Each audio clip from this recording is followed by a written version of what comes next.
6 अपराधों से बच जाए जो भक्तों के प्रति होते हैं। भक्त के ये 6 अपराध तुम्हारी भक्ति को ढक देंगे। पहला, किसी भी महात्मा के वास निरूपण पर जो हम निंदा करने लगते हैं, हमारी सामर्थ्य नहीं कि हम क्या जाने वो कैसे रह रहे हैं। महाप्रभु चैतन्य देव एक दिन कीर्तन में बहुत उल्लसित होकर उन महापुरुष का नाम ले रहे थे, बार बार नाम उच्चारण कर रहे थे। हमें नाम विस्मरण है। बहुत सुंदर पोशाक महंगी महंगी पहनते थे, पान पाए, इत्र लगाए, फुलेल केशों में सजाए। बहुत वर्ष हो गए, पहले चैतन्य महाप्रभु के पावन चरित्र का पठन किया था, इसलिए स्मृति नहीं उनका नाम, उनके नाम का। पुंडरीक विद्या, हाँ यही नाम था, पुंडरीक विद्या। तो गदाधर आदि जो भगवत महाप्रभु के पार्षद थे, उन्होंने सोचा कि जब महाप्रभु भाव में ऐसा उनका नाम उच्चारण कर रहे हैं तो कोई वीतराग बड़े परमहंस महापुरुष होंगे, चलो उनके दर्शन करने चलते हैं। तो पता चला कि अमुक जगह वो आए हुए हैं। वहां तो देखा बहुत सुंदर पलंग, दुग्ध फेन जैसा, ऊपर से गद्दे के ऊपर चादर और गिरदा लगे हुए हैं, और केस जो फुलेल से सुगंध आ रही है। पान खाए तो गदाधर जी के मन में आया कि इतना विलासितापूर्ण जीवन और ये भगवत भक्त हो सकते हैं, संशय हुआ। तो एक जो महाभागवत साथ गए थे, तो उन्होंने भगवान श्री कृष्ण की रूप माधुरी का भरा हुआ श्लोक गान किया। जो ही श्लोक सुना हुंकार मारी और धूल धूसरी, हा कृष्ण हा कृष्ण। अब वो सब जो अब उनकी समझ में आया कि अरे महाप्रभु जो बोल रहे थे परम सत्य, वो प्रेम के अष्ट सात्विक भाव संवरण होना मुश्किल हो गया। अश्रुधारा नाक बह रही, धूल धूसरित हो। गदाधर जी ने चरण पकड़े और कहा मेरे से भारी अपराध बन गया। ऐसे महापुरुष के बाहरी स्वरूप को देखकर हमारे अंदर अश्रद्धा हुई थी, दोष दर्शन हुआ था, क्षमा चाहता हूं।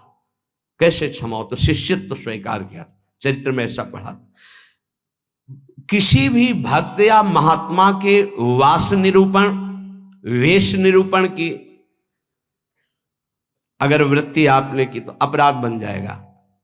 अरे ये तो ऐसा, इनको तो ऐसा होना चाहिए, इनको तो ऐसी जगह रहना चाहिए, इनको तो ऐसा नहीं। कुछ महापुरुषों की स्थिति होती है, कुछ तो उस स्थिति का दंभ करते, कुछ स्थिति होती है। हम क्या जाने कौन स्थिति में कौन दंभ कर रहा है। जिनके वचन श्रवण से, दर्शन से, संभाषण से हमारे हृदय में भागवतिक परमाणु उदय होते हैं, उन महापुरुषों के चरणों की वंदना उनकी वाह स्थिति पे नहीं देखते। हो सकता है सोने चांदी के सिंहासन पर बैठे हो, छत्र हो, चंवर डुल रहा हो, और स्थिति ब्रह्माकार है, स्थिति भगवदाकार है, कैसे पता चलेगा? परशुराम जो आचार्य जी थे, उनके आश्रम के बाहर लिखा था, माया सगी न तन सगा, सगा न ये संसार, परशुराम ये कह रहे सगा सुसिरजन हार। तो एक लंगोटी लगाए, लौकी की कमंडल लिए और भारी वैराग्य वृत्ति के अंदर गए और कहा ये श्लोक किसका लिखा हुआ है? दोहा। तो उनका गुरुदेव का कहाँ है? तो गए, देखे गिरदा लगा हुआ, छत्र लगे हुए परशुराम देवाचार्य जी महाराज। तो उनका महाराज आपका श्लोक लिखा हुआ है? बोले हाँ। तो बोले केवल लिखा हुआ है या है आप में? क्योंकि उनको गर्व था कि मैं लंगोटी लगाए लौकी का, और ये तो वैभव संपन्न महात्मा है। तो बोले लिखा है माया सगी न तन सगा, सगा न ये संसार। आपने कहा सगा जो सृजनहार, हम तो सब माया ही देख रहे हैं। उनका आपका इशारा क्या है?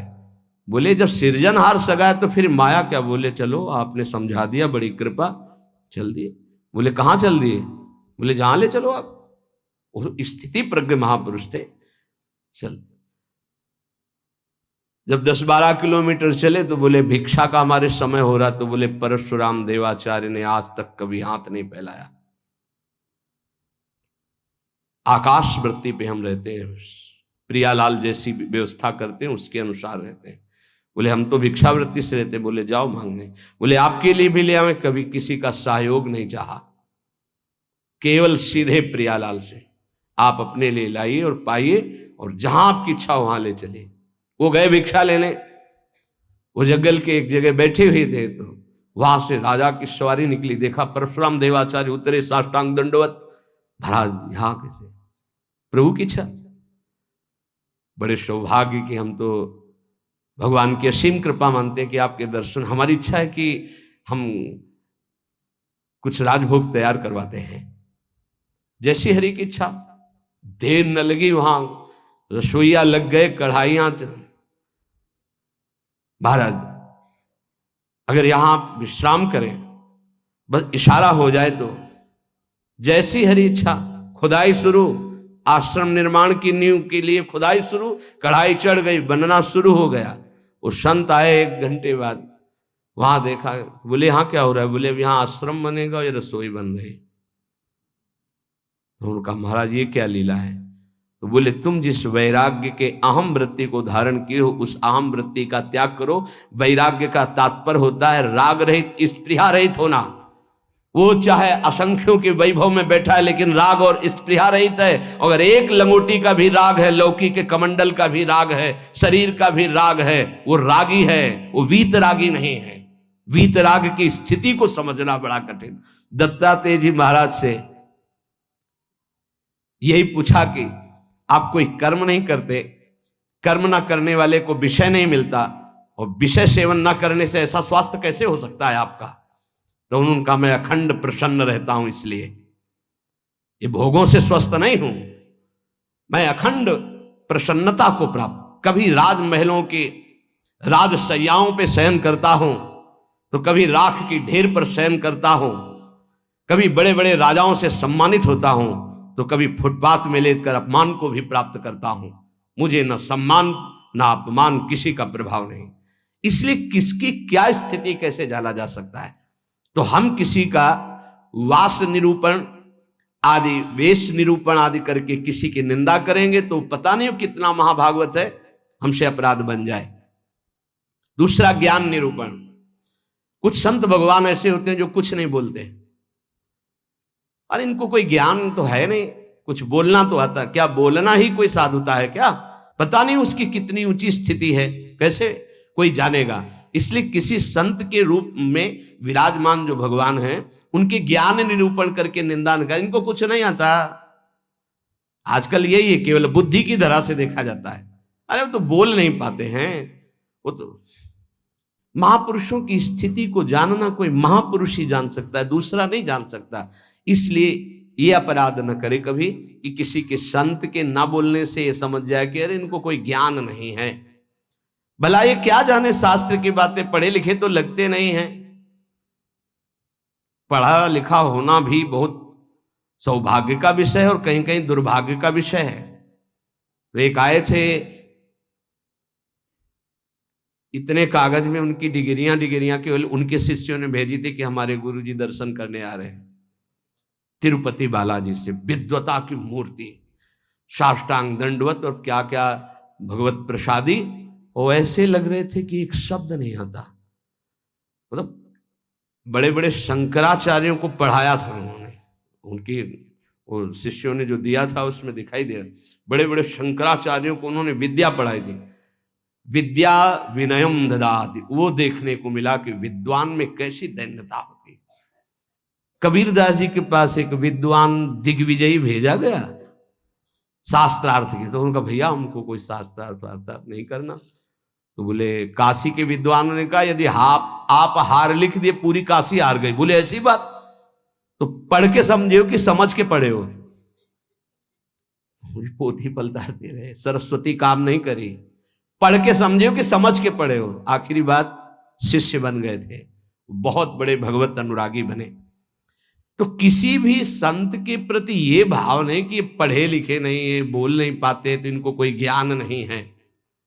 तीसरा, किसी संत की जाति निरूपण कर देना बहुत बड़ा अपराध है।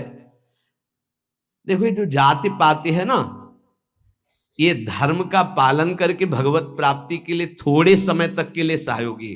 नहीं, हम आपको बताएं, एक ही कपड़ा है और एक ही पहनने वाला है, बस इतनी खास बात समझ लो।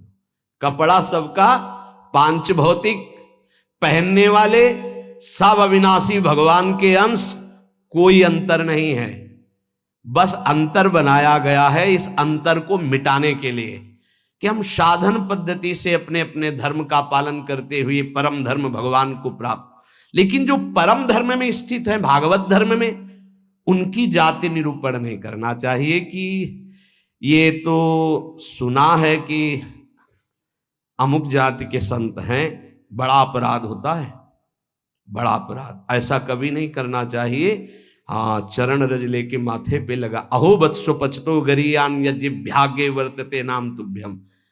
देखो, राजसूय यज्ञ में पूर्णता स्वपच वाल्मीकि की पूजा करवा कर श्री भगवान ने इसीलिए करवाई, इसीलिए करवाई।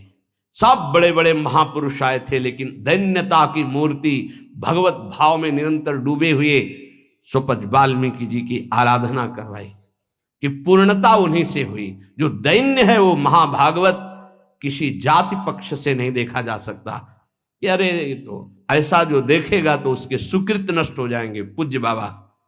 चौथा, वृत्ति निरूपण। ये तो पढ़े ही रहते, हमने कभी इनको माला लिए तो देखा नहीं, और कुछ भजन ध्यान तो करते नहीं है, इसलिए तो केवल हमें लगता है कि बस खाते पीते हैं इसी में, और कोई भजन नहीं।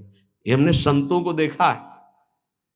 एक संत भगवान 8 बजे सुबह उठते थे गंगा नहाने के लिए, 8 बजे सुबह, पर वो एकांत में, तो लगता 8 बजे सुबह गंगा स्नान करते हैं, प्रायः 3 बजे स्नान हो।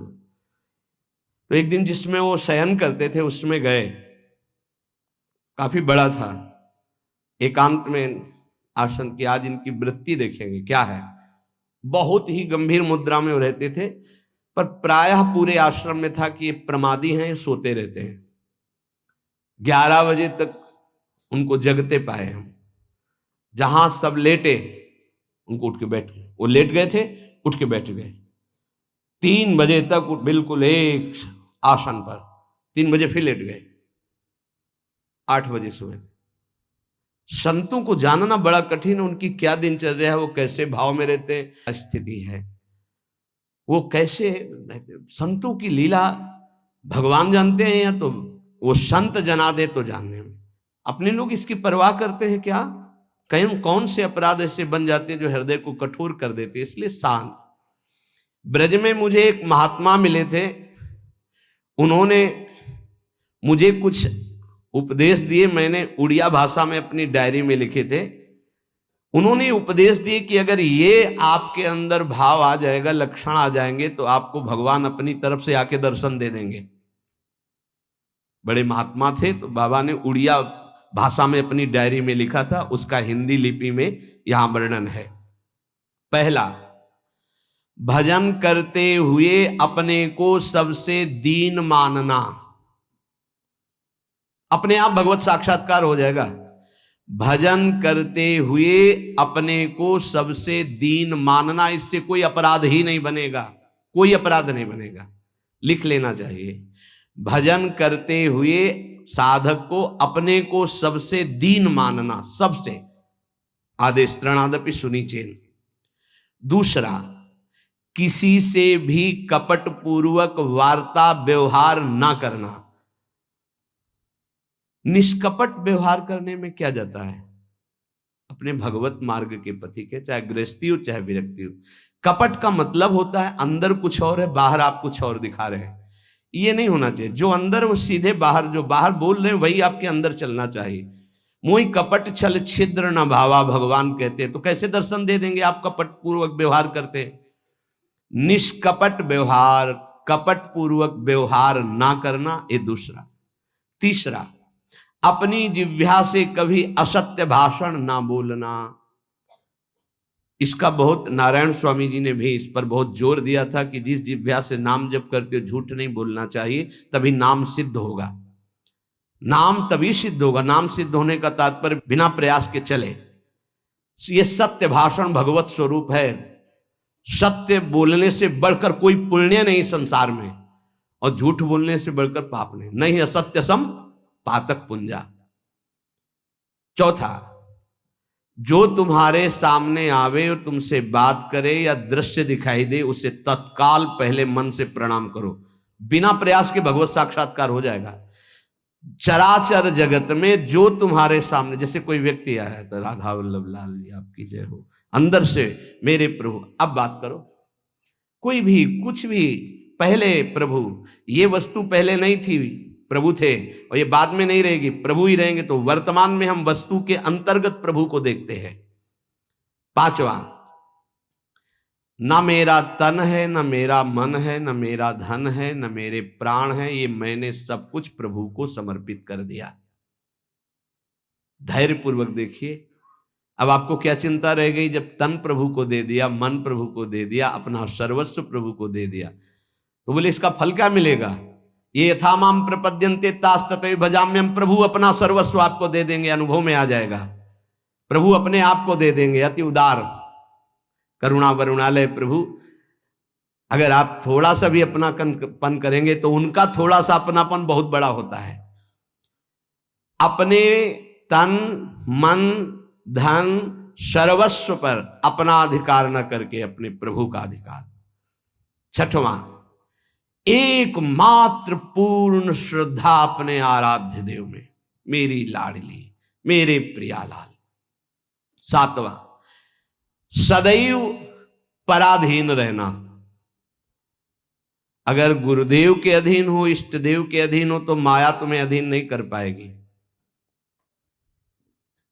अगर इष्ट देव और गुरुदेव की अधीनता स्वीकार नहीं करोगे तो माया अधीन कर लेगी। हमेशा अपने को पराधीन देखना कि मैं स्वतंत्र नहीं हूं, ये तन मन प्राण इष्ट देव गुरुदेव को समर्पित है, मैं वही करूंगा जो आज्ञा कर रहे हैं, उनके विपरीत नहीं कर सकता। अब आप देखो, विपरीत करते हो कि आपको याद आता है कि मेरा शरीर गुरुदेव की धरोहर है, मैं इसके द्वारा कोई अनाचार दुराचार कोई गलत चेष्टा, मेरा मन गुरुदेव की धरोहर है, इष्ट देव की धरोहर है, इससे हम गलत चिंतन नहीं कर सकते। मेरा धन गुरुदेव की धरोहर, इससे हम गलत व्यवहार नहीं कर सकते। मेरे प्राण गुरुदेव को समर्पित, इसलिए हर श्वास मंत्र जपेंगे, बिना बुलाए भगवान दर्शन दे जाएंगे। आठवां, आराध्य देव के सिवा अपना कोई नहीं है, ये हृदय में बैठा लेना। अपने वास्तविक है तो आराध्य देव ही अपने हैं। नवां, अपने आराध्य देव के अनन्य चिंतन के सिवा और कोई चिंतन ना होने पावे। दसवां, अपने आराध्य देव से जो गुरुदेव ने संबंध दिया है, हर समय उसकी स्मृति रहना। क्या रहती स्मृति? मैं श्री जी की सखी हूं, दासी हूं, उनकी परिचर्या में हमारा जीवन समर्पित है, मैं उनकी दासी हूं। कभी सोचते हो आप? सोचो, तुम्हारा संबंध हो चुका है। कोई ऐसे नहीं कि तुम्हें केवल सोचना ही है, तुम्हारा संबंध हो चुका है, तुम्हारा पाणी ग्रहण हो चुका है। श्री जी ने तुम्हारे पाणी को स्वीकार कर लिया, ग्रहण कर लिया है। उसके साक्षी हैं गुरुदेव। गुरुदेव ने पाणी ग्रहण कराया है, प्रिया प्रीतम को हमारा हाथ पकड़ा दिया है। हम अपने संबंध, दसवां है, अपने संबंध को हर समय अपनी स्मृति, मैं प्रियालाल की हूं, मैं प्रियालाल की हूं, मैं प्रिय सखी हूं लाडली जू की। ये 10 भाव रखो। अब जैसे हमारे अपना भाव बताया, तो जो दास है वो दास भाव को देखे, जो सखा है वो सखा भाव को देखे, जो गोपी गोपी भाव को देखे। अपने स्वरूप को संबंध से चिंतन करना। हमारा स्वरूप क्या है? सहचरी बपू, मैं श्री जी की निज दासी हूं। कई बार दिन में आता है आप लोगों के? कितनी बार सोचते हैं हम? जबकि यहां हर चेष्टा करते हुए उसी भाव में रहना है। अगर ये 10 भाव हृदय में आ गए तो कह रहे हैं किसी भी तीर्थ में जाओ या ना जाओ, कोई और साधन करो ना करो, तुम्हें भगवत साक्षात्कार हो जाएगा। पहला, फिर सुन लीजिए, अपने को भजन करते हुए सबसे दीन मानना, किसी के साथ भी कपट का व्यवहार न रखना, सदैव सत्य भाषण बोलना, चराचर जगत का कोई भी वस्तु व्यक्ति सामने आवे अपने प्रभु का भाव करना, अपने तन मन धन प्राण सर्वस्व को अर्पण कर देना, मेरा अधिकार नहीं नाथ सकल संपदा तुम्हारी मैं सेवक समेत सुत नारी। अर्पण का मतलब ये होता है भाव। छठवां, अपने आराध्य देव में ही पूर्ण श्रद्धा समर्पित हो जाना। सातवां, पराधीन रहना इष्ट के गुरुदेव के। आठवां, आराध्य देव के ही अनन्य चिंतन में लगना, आराध्य देव के सिवा कहीं अपनापन न होना। नवां, चिंतन करते करते तन्मय स्थिति आ जाए तब उसे सही माने में चिंतन कहा जाता है। सामने ललित त्रिभंगी लालजू और प्रियाजू की बाह श्री लालजू के गले में है। मनोमृणाल भूषण भूषित भुज श्याम अंश पर डाय दिखाई दे रहा है। अब हमारा चिंतन चल रहा है, गाढ़ चिंतन, युगल सरकार चिंतन, इसे कहते हैं अनन्य चिंतन। अभी आंख खोले हुए भी वही है, मूंदे हुए भी वही है, सेवा करते हुए भी वही है, एकांत में बैठते हुए कहां हो, जरा देखो स्थिति कहां है। यदि आप किसी भी तीर्थ का अवगाहन करते हुए 10 बातें आप में नहीं हैं तो उसका फल आप ग्रहण नहीं कर पाएंगे, क्योंकि अपराध कोई ना कोई बन जाएगा।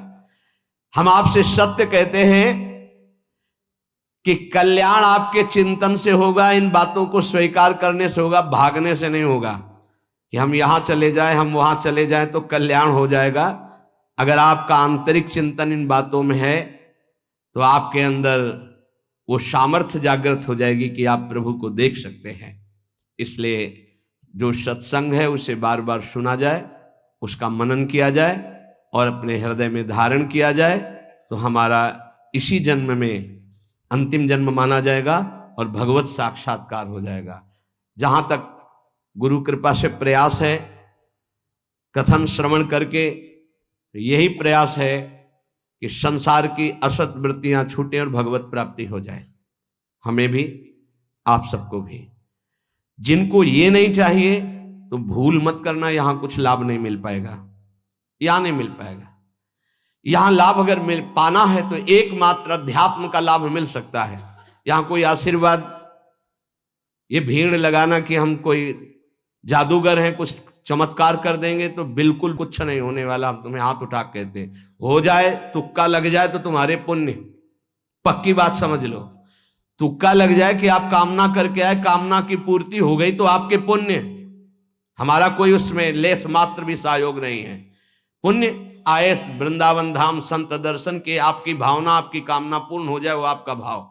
हमारा लक्ष्य है भगवत प्राप्ति। अगर आपके हृदय में भगवत प्राप्ति की लालसा है और आप आगे बढ़ रहे हो तो हम हृदय से आपका स्वागत करते हैं और हमारी प्रियालाल की कृपा वृत्ति आपको उठाती चली जाए और आप इस संसार राग आसक्ति ममता चिंता शोक मृत्यु भय इससे ऊपर उठे। बस हमारी आशा यही है, जो प्रयास है सत्संग का या एकांतिक का, उसका फल केवल यही भगवत संबंध दृढ़ हो जाए, भगवत प्राप्ति हो जाए। और जिसको ये लक्ष्य नहीं है तो हमें लगता है कि समय बर्बाद ना करे, दूसरी जगह खोज ले जहां उसकी मनोकामनाएं पूर्ण होंगी। यहां नहीं हो सकती। बिल्कुल समझ लीजिए, यहां कामनाओं का नाश होता है, कामनाओं की पूर्णता नहीं। यहां कामनाओं की निवृत्ति होती, कामनाओं की पूर्ति नहीं। यहां यदि हम कामनाओं की पूर्ति की भावना लेकर के आएंगे तो शायद है कि तुम्हें असंतोष हो जाए, बिल्कुल पक्की बात समझो। और कामनाएं अगर पूर्ण होती हैं तो वो कोई खास बात नहीं है। जन्म जन्म से सब कामनाएं भोगते चले आ रहे हैं। एक कामना जागृत हो जाए कि मुझे भगवान की प्राप्ति करनी है तो हमारा सत्संग सार्थक, हमारा एकांतिक सार्थक, हमारा जीवन सार्थक। इस संसार का नाम मृत्युलोक है, यहां सबको मरना है। सीधी बात सुनो, मरना है आज नहीं तो कल, कल नहीं तो परसों, चाहे बीते बरसों, अंतिम परिणाम शरीर छूटना है। जब शरीर छूटना है तो सब कुछ छूटना है। तो इसलिए हम इसका महत्व नहीं रखते। दुख सुख भोग कर समय काट लो, राधा राधा राधा बोलो और जन्म जन्मांतरों के पापों का नाश करके परमानंद में निमग्न हो जाओ। हमारा लक्ष्य यही है। आज बनावटपन बहुत पसंद किया जाता है। आज मधुर वचनों के द्वारा तुम्हारी कामनाओं की पूर्ति के वादे बहुत पसंद किए जाते हैं। वो यहां नहीं है, नहीं होगा। वृंदावन की भूमि से कह रहे हैं, यदि आपका लक्ष्य भगवत प्राप्ति नहीं है तो यहां आना, आपका हमारे पास आना यहां व्यर्थ माना जाएगा। आप अन्यत्र देख लीजिए। भगवान नाम जप, आचरणों की पवित्रता, भगवत प्राप्ति, तो जी जान से आपके मित्र हैं, सहयोगी हैं, आपके चरणों की वंदना करेंगे और आपका आदर से हम संभाषण भी और आदर से आपको परमार्थ में बढ़ाने की वृत्ति भी। परमार्थ से प्रिया प्रीतम से मतलब नहीं, अपने शरीर और कामनाओं की पूर्ति से। तो प्रणाम। दूसरी जगह देख लो, यहां भीड़ लगाने की जरूरत नहीं है। हृदय से कह रहा हूं, हृदय से कह रहा हूं। यहां ऐसा कोई प्राविधान नहीं कि आपकी कामनाओं की पूर्ति हो जाए। यहां एक ही प्राविधान है, मन वचन कर्म से प्रभु का होके और सच्चिदानंद सुख में निमग्न होना। इसी बात का प्रश्न और इसी बात का उत्तर, अन्यथा कोई प्रश्न नहीं होगा। अगर वो प्रश्न प्रभु से संबंध नहीं रखता तो ना प्रश्न करता वहां बैठ पाएगा और ना प्रश्न होगा।